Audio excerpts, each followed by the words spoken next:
One of the world's largest anime producers, Toho, calls out Crunchyroll and their monopoly over anime in the West. And this really is not something I expected to see today. However, it comes as no surprise personally to me, since I am aware of what happened in 2024. For those that do not know, let me get you up to speed. So basically, there was a dozen articles, a bunch of Reddit posts, a lot of people talking about this, a lot of videos made. It was all over the internet, but it's pretty fair why some might not be aware of it, because there was a lot going on around this time.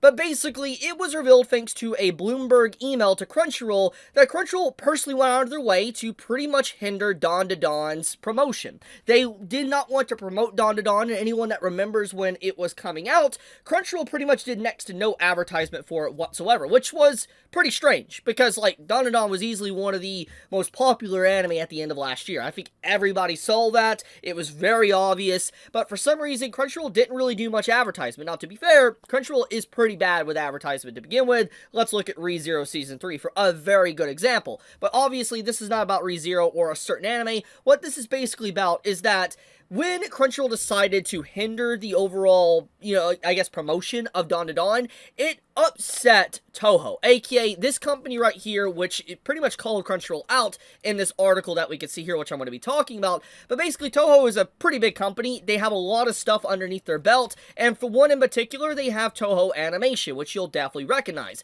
They have quite a few series they've worked on over the years, for instance, like Psychopaths. They have done stuff like Ohara Ride. They've done Yomushi Pedal. They've done My Hero Academia. There's a lot here, basically. They have some pretty big titles, some pretty small titles. They're not necessarily a very small, company. I mean, hell, they even helped work on Free Ren, as you can see here. So, the point I'm trying to make is that Toho is not a small company. They have definitely a lot of weight in the anime industry, and they are pretty upset, understandably, with Crunchyroll's overall mismanagement, and pretty much trying to halt or hinder the promotion of Dandadan. And this, is definitely something that's been talked about already a lot, so I'm not going to kind of get back into all those details.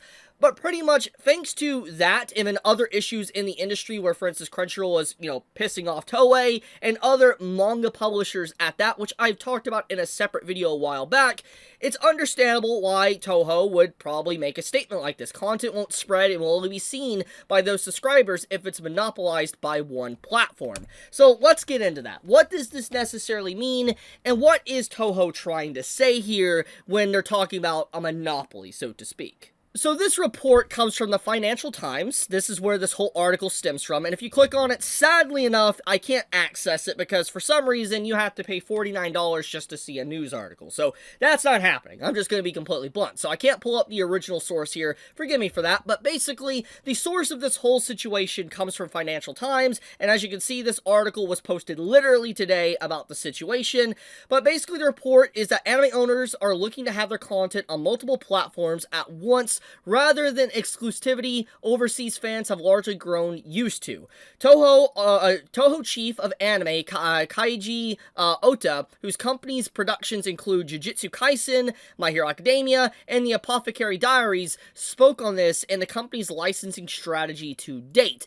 Up until now, we just had a strategy to sell the master license, and that was that. You'd get a big amount of money at the start, and that would be it. We had no idea how much anime and merchandise were being sold in which countries and regions. Basically, they had no idea, how much, merchandise was really moving, let's say in the West, like America, for instance. They had no idea how well or how good it would be doing or anything like that. They had no data, which, is referenced in, this article as well. I'll have a link in the description if you want to check it out for yourself. But pretty much they had no idea, about data or anything, so they were just pretty much going out of their way. They were getting the money up front at first, and that was basically about it, and they were giving a master license over to these companies like Crunchyroll, for instance. And so, but going forward, our strategy is to have overseas team agree licensing deals for each region. So basically, what they want is to assemble a team to where they go to individual regions, let's say America, Europe, places in, different parts of Asia, places like that, pretty much, going with individual teams is like, okay, so this region, might require a master license. This region might not require a master license. We need to spread it to multiple platforms. That's more or less what Toho is trying to say here, is that they don't want to just give a one deal and that's it. They want to negotiate and talk with a bunch of different partners to get as much money as possible, which makes sense as a company for them wanting to do. But anyways, continuing down in the article, it talks about in the last few years, Toho has made several moves to better oversee the overseas distribution of its anime and merchandise. It acquired North American film distributor G-Kids, which just announced acquisition of the North American rights to Jujutsu Kaisen, the movie, that is set to air July 16th of 2025. Here's the article about it, by the way, for those that are wondering. I'll also have this linked in the description if you want to read it for yourself. But basically, thanks to the reaction that Crunchyroll did, with the hindrance of the promotion of, like, Dandadan, this information of G-Kids being bought out was quickly, sought after. Like, for instance, we had this announcement come after the airing of Dandadan, which I think is probably, I don't know if it's fully related, like, maybe this is a reaction to Crunchyroll, what they did with the project, but I do think that in the end, this does line up, maybe that in the future, they don't want to really heavily rely on Crunchyroll anymore for distribution. They want to focus on other places as well, or other companies, because they don't want to rely on them anymore because of whatever happened with management.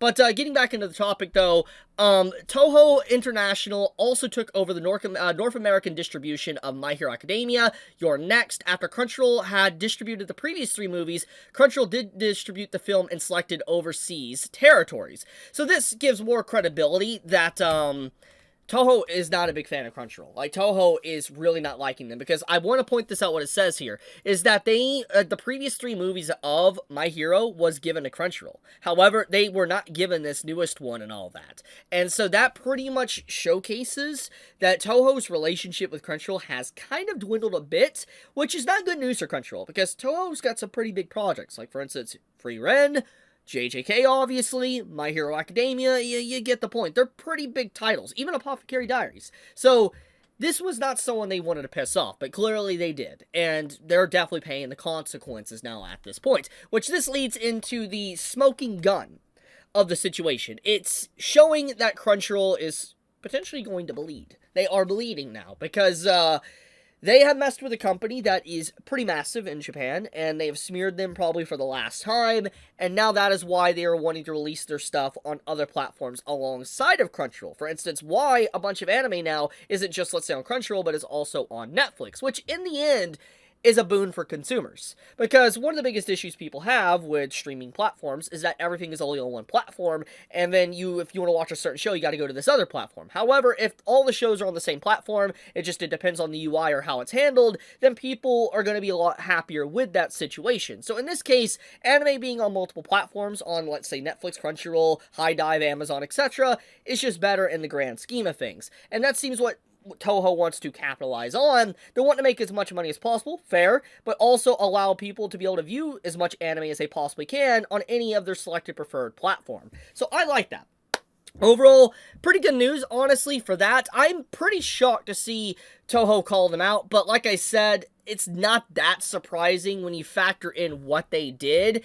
Yeah, it seems like things are shifting. If Crunchyroll doesn't probably turn around and try to make peace or goodwill with some of the actual management of these Japanese companies, it's not going to be good. I mean, we might be really seeing the end of Crunchyroll in the next 5 to 10 years. I mean, that seems like a long time, which it is, but, I mean, a company time frame, that really isn't that long. I mean, with how fast anime is growing, it's very likely that, another company could rival them and come out of nowhere if they don't really try to change and better their overall management that we have seen fail time and time again. But I'll leave it at that. I wanted to bring this up. Very fascinating article that came out. Once again, I have links to all these articles in the description if you want to check them out. But be safe, stay healthy. Chibi out.